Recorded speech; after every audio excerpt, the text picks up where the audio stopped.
Welcome to MiConvert. In this tutorial, I will show you how to convert IFC files to step format, completely free and online. Open your browser and search for IFC to step MiConvert.com. Click on the first result to go straight to the converter. You are now on the IFC to step converter page. The interface is clean and easy to use. Let's upload a file. Click the Choose File button. A file picker will open.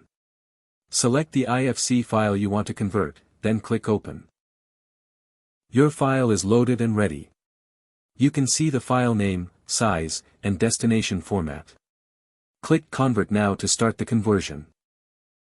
The conversion is in progress. You can see the progress bar moving. This usually takes just a few seconds.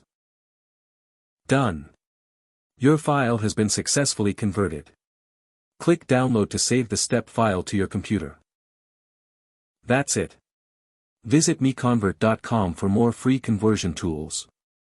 Subscribe for more tutorials. Thanks for watching.